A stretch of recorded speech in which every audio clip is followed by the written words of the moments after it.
Praise lord. దేవుని ఉన్నతమైన నామమునకు మహిమ కలుగును గాక. ప్రభు పేరట మీ అందరికీ హృదయపూర్వక వందనాలు. ఈ ఉదయకాలము దేవుని వాక్యాన్ని విందాం.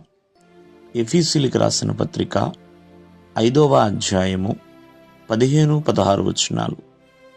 దినములు చెడ్డవి గనుక మీరు సమయమును పోనీయక సద్వినియోగము చేసుకొనుచు అజ్ఞానుల వలె కాక జ్ఞానుల వలె నడుచుకున్నట్లు జాగ్రత్తగా చూచుకొనుడి.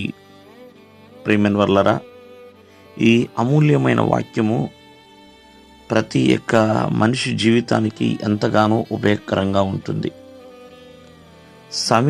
సమయము అందరికీ ఒకే విధంగా ఉండొచ్చేమో, కానీ అందరి సమయము ఒకే రకంగా ఉండదని. మనిషిని బట్టి, తను చేస్తున్న పనిని బట్టి, తను కలిగి ఉన్న స్థితిని బట్టి, సామర్థ్యాన్ని బట్టి సమయముకున్న విలువ అనేది పెరుగుతూ ఉంటుందండి. చూడండి, ఎంతో ఉన్నతమైన స్థాయిలో, ఉన్నతమైన ఉద్యోగములో, ఉన్నతమైన అధికారంలో ఉన్నవారి యొక్క సమయము చాలా విలువగా ఉంటుంది. వారు ఎవరినైనా పలకరించాలన్నా, ఎవరితో గడపాలన్నా, ఎక్కడికైనా వెళ్ళాలన్నా సమయాన్ని బట్టి ఖచ్చితంగా పాటిస్తారు. ఈ రోజున సమయం అనేది ఈ సృష్టిలో చాలా విలువైందండి.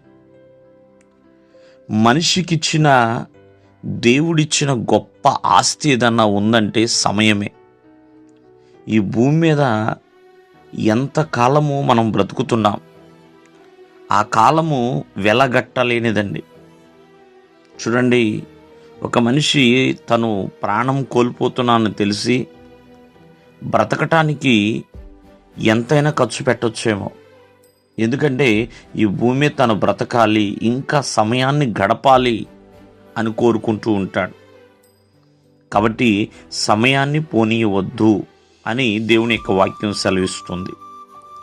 2, ఆ సమయాన్ని సద్వినియోగము చేసుకోవాలి, దుర్వినియోగము కాదండి.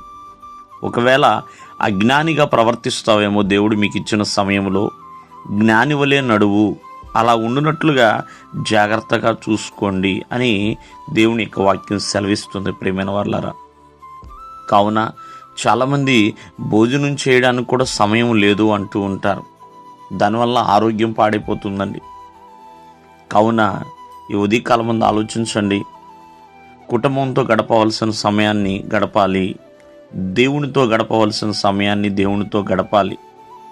అలాగే వర్క్ చేసే సమయాన్ని వర్క్ చేయాలి. సమయం విలువైంది కాబట్టి ఎంతో జాగ్రత్త కలిగి ఆ సమయము మీ చేతిలో ఉన్నప్పుడే ప్రభువుని విశ్వసించాలి. కావున ఎంతో జాగ్రత్త కలిగి చూచుకోండి అని బైబిల్ యొక్క వాక్యము సెలవిస్తుంది. సమయం ఎప్పుడూ కూడా విలువైనదే. కాలాలు ఎన్నైనా మారనివ్వండి, సమయం విలువ ఎప్పుడూ తగ్గదు. దేవుడు మిమ్మల్ని ఆశీర్వదించును గాక. ఆమేన్.